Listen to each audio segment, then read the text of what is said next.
সুপ্রিয় দর্শক, আসসালামু আলাইকুম। আসলে উন্নত জাতের গরুগুলোর কিভাবে দুগ্ধ দহন করতে হয় দর্শক আপনাদেরকে দেখাবো। তো সে পর্যন্ত দেখতে সাথেই থাকুন। দর্শক দেখুন, একটা ভালো মানের ব্রিড, এটা ফ্রিজিয়ান অস্ট্রেলিয়ান। দর্শক আপনারা অনেকেই দুধ দোহানো দেখতে চাইছেন, তো দুধ দোহানোর ভিডিওটা আপনাদেরকে উপহার দিব। দর্শক দেখুন কীভাবে মানে প্রাকৃতিক উপায়ে মানে সনাতন পদ্ধতিতে দুধ দহন করতে হয়। দর্শক সেটা আপনাদেরকে দেখাবো। দেখুন কিভাবে মানে বাছুর গরুর স্তনে কিভাবে করে করে দুধের একটা তৈরি করে, তারপরে কিন্তু খামারি বা চাষিরা কিন্তু তারপরে দুধ দোহায়।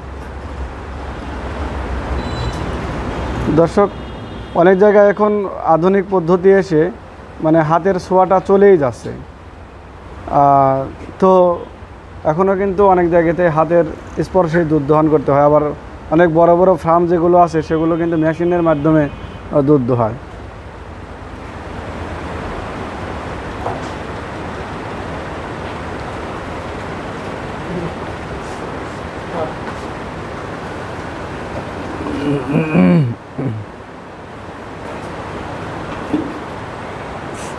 দর্শক দেখুন, এই ভাই কিন্তু এখন দুধ দহন শুরু করবে। প্রথমে কিন্তু সরিষার তেল দিয়ে দুধের উলানগুলো একটু করে নিচ্ছে, কারণ হলো এটা তো একটু শুষ্ক থাকে, আর তেল যখনই নেওয়া হয় তখন কিন্তু ওই উলানটা কিন্তু একটা তৈলাক্ত ভাব সৃষ্টি হয় এবং উলানটা ফেটে যায় না।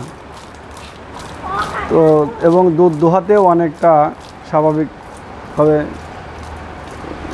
দুধের উৎপাদনটা বৃদ্ধি পায়। তো দর্শক দেখুন মানে প্রাকৃতিক নিয়মে এবং পদ্ধতিতে কীভাবে দুধ দহন করতেছে, এবং অধিক পরিমাণ দুধ দোহানোর কিন্তু একটা কৌশল। দর্শক আসলে একটা দিক বলতে গেলে বাছুরকে কিন্তু ফাঁকি দেওয়া হয়, কারণ বাছুরের থেকে দুধের একটা সৃষ্টি করে তারপরে কিন্তু বাছুরকে কিন্তু সরিয়ে রাখা হয়।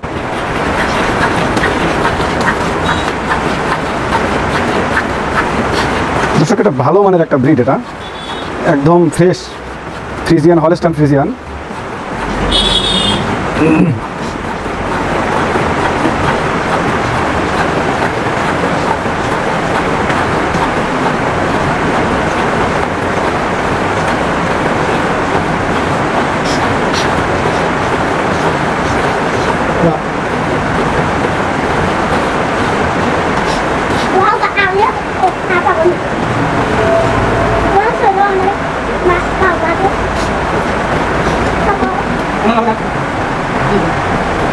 দুধগুলো কোথায় দেওয়া হয়? মিলে দুধ দেওয়া হয়?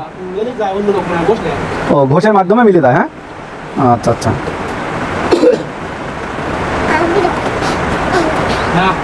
এই বাবু